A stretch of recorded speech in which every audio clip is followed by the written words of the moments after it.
Hi everyone, this is Paris Debono of the Fortune Teller Shop, and I'm here with Ivan the Magnificent. Thank you. Once again, I've scammed my way into Paris's videos, so thank you for having me. Hi everybody, and welcome back to Paris's Book Week. We've got a number of books that Paris has published. He wants to show you tonight. Well, I have 5 books altogether. This Lenormand book is the last one I just published. Yeah, I've been excited about this book. This is your sort of piece de resistance, as they say. This one is the big one, yeah. See, some of the other books are about this is kind of like twice as big as the other books. So it's kind of like double. And I like Lenormand, and that's why I was, I like your Lenono. Yeah, Lenono. I've got the wonderful Lenono there too. Yeah, I enjoy your Lenono, and that's obviously an offshoot. An offshoot of Lenormand. But Lenormand's the most famous one because the 4 books previously, these are all my inventions. Yeah. These are all my my sort of inventions based on my own experiences being a fortune teller. So originally the first actual system I created was Trinity. Yes. Trinity cards was the first one that I actually made. And then a few years later, I think maybe a year or 2 later, I created Find Your Desire. And then I also learned from a gypsy lady how to read the beans. Okay. But I didn't write a book about it till recently. So I kind of learned from her. That would have been like in the mid-2000s, like 2005 or 2006. Okay. But what happened was I decided to write it down so I don't forget it, and also I can pass it on to other people. She passed it on to me. And in the book, in the Beans, the Favomancy book, the whole story is told in the first part of the book about how my teacher came to my shop and showed me how to read beans, just unexpectedly out of the blue. She was She just walked into the shop and said, "I'm going to teach you how to read beans." Okay. And I thought she was crazy. I thought she was trying to sell me something. Did she also give you a treasure map at the time? That's what I was kind of thinking. I thought, what is she trying to sell?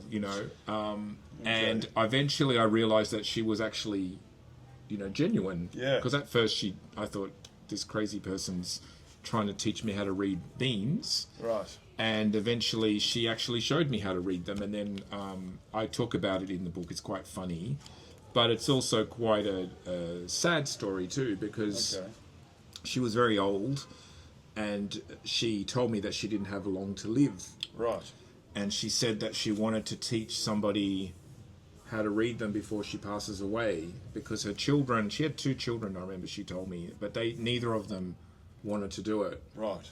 So they had real jobs and they weren't interested in fortune telling. Right. Okay. Yeah. Well, that's quite a heavy covenant actually to follow that on and turn that into a system. Well, that's what made me realize that she was the real deal, because when she said that, I was like, okay, this is really important to her. This is not just a game. She actually wanted to pass it on before she passed away. And I said, I'd love to learn, what you have to teach me. And then she basically sat down with me for the next 4 hours teaching me how to do it. All right. And that was it. And so then I wrote down all the notes and everything. And then I used to use it myself, but then last year I thought I need to really write it all down and put it in a book form. Yeah. Yeah.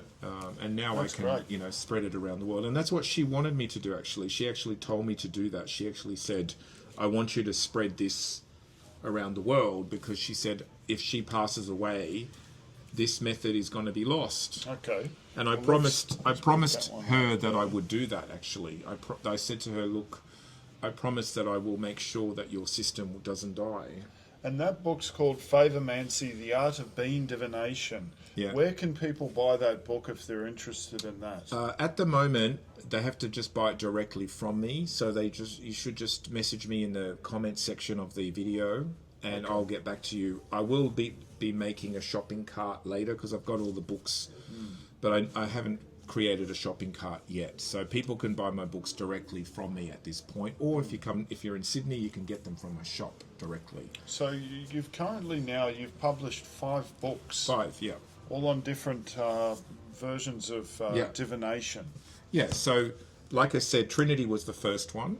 Then I created Find Your Desire. And then when I was studying Lenormand, I created Lenono out of that because I wanted a simpler system. Lenormand I felt was too complicated for just average users. See, some people want to learn cards, but they don't want to be professionals. They just want to read them for themselves or their friends. And this system's very deep and very thick and very large. So I created a system that was almost like a short version of it. But at the same time, it has its own style as well. Yeah, it's good. I love this one too. Yeah. I use this system and I really gel with it. Yeah, I use Lenono almost every day now with my clients. I find Lenormand is good too for certain questions or certain types of readings, but Lenono is very good for love questions in particular because it shows you the interaction of the person, the two people involved in the relationship. But the latest one is Lenormand. This is the most famous one. And people have been waiting for me to write a book about Lenormand for several years now, and I finally did it. This was really tough to write. I could imagine. It's a very thick book. It looks like it's got a lot of pages there. The reason it's tough to write is because I didn't invent this system. See, the other ones, the first 3 I invented, and the Favomancy, the Bean book, was my teacher handed it directly to me. But this one has a historical background, so I had to also add the history into the book. Okay. And then I had to add how I use the cards myself for my real clients. There's a lot of theory in the history, but a lot of it didn't work in real clients, with real clients. And then over the years, over many years, 15 years of using it, I then decided to put my version of the traditional system in a book. Okay, so were the kings and queens, this was a European system, was it? Or where did it actually come from? Lenormand originates from Germany and France. Okay. I think it started more in Germany. Okay. But then Lenormand was a French fortune teller, and her name was used on the system as a marketing tool. Right. And why was that? Was she quite famous? She was famous, and the people that created the original Lenormand deck, it was called Game of Hope. Right. So it was more like a game, but they wanted some branding where they could make it more of a fortune-telling thing. So they got Lenormand's name, and they used her name as a brand. I see. So she was French, but the originator was German. So it sort of came across like a French game because of the name, but it was actually originated in Germany. So, but I think a lot of French and German people and a lot of Europeans use it. So it's sort of been adopted by both cultures. And does it predate tarot, or is tarot no. It's only about 100 and something years old. Oh, Lenormand, right. Yeah. Oh, right. Lenormand is not ancient, but it does derive from reading coffee grounds. Right. Yeah, and I talk about that in the book where I trace the history back to the original, which was coffee readings.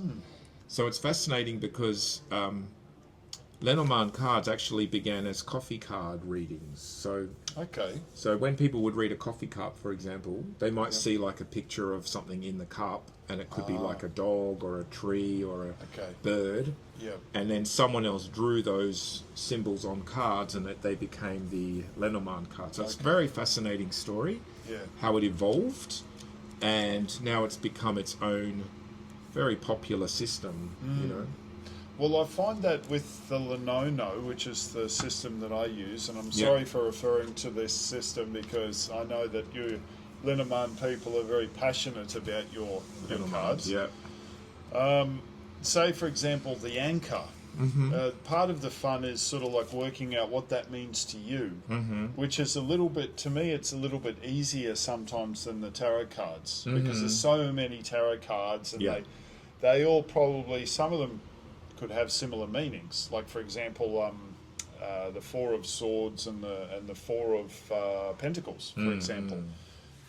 One means rest and recuperation. One means, sort of holding on to things. Back, but in certain circumstances, they could mean very similar things. So, with Lenormand or Lenormand, it's more direct and more precise. Yeah. But the trick is to sort of work out what those meanings are to you. Yeah. Yeah, with Lenormand, there's a general view of each card, and then you've got to add your slight variation on top too. I mean, what I always tell my Lenormand students is learn the traditional meanings first. Yeah.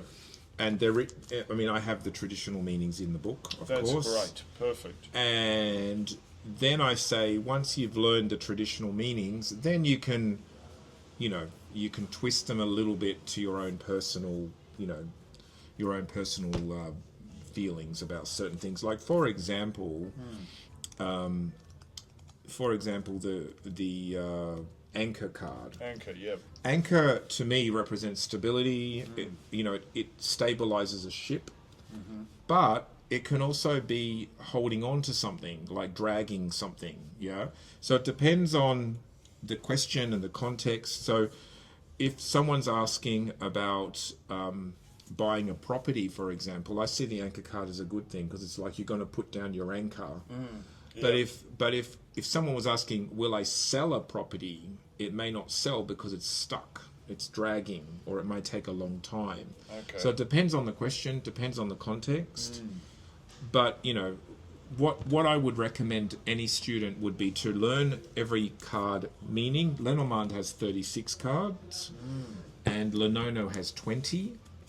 Learn the card meanings, and then you've got to use your intuition as well. With any divination, any form of divination, intuition's a major part of the equation. And what are the cards that you dropped? Because there's 36 Lenormand cards and there's 20. Some of the ones I took out for Lenormand were, like, for example, the birds. Birds represents communication. And then the letter also represents communication. Okay. So I just merged the birds and the letter together.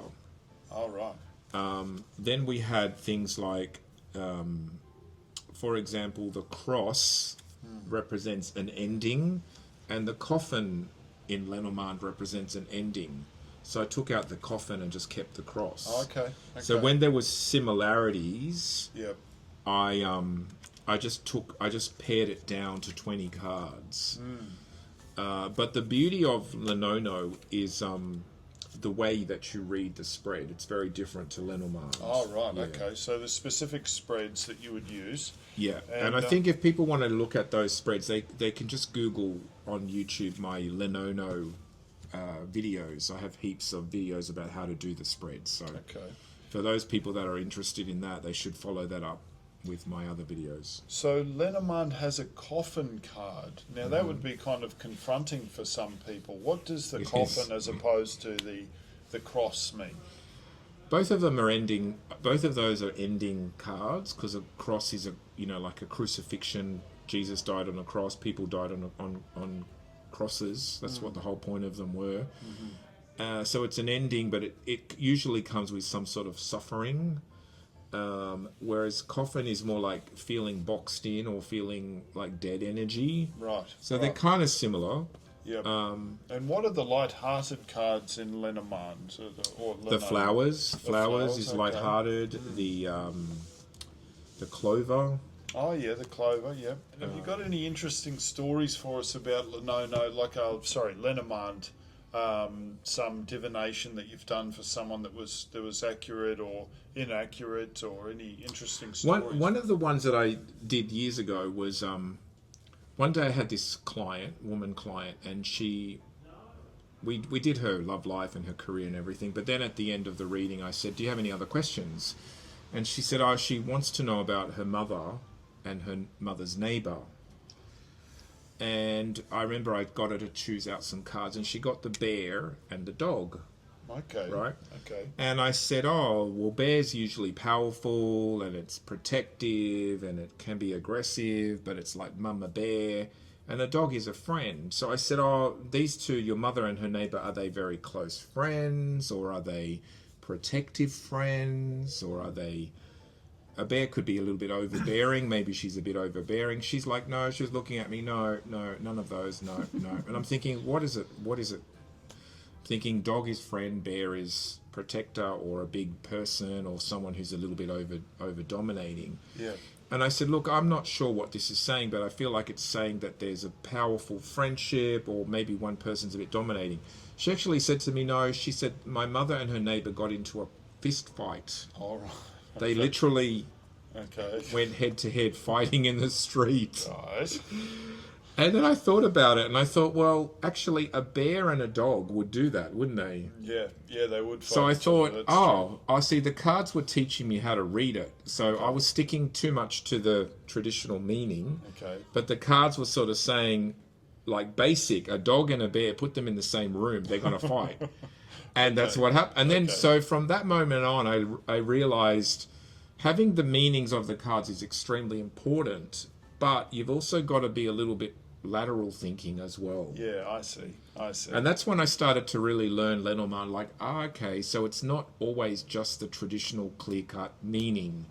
Sometimes you've got to add a little bit of your own interpretation on it. So going back, the question was about her mother and the neighbour, and then the response was, "This is their characters. They're sort of at odds to each other. They're at odds. They were fighting. Yeah. They were literally in a fight." One's quite powerful and the other's quite loyal, probably loyal to her family and her domain. Yeah.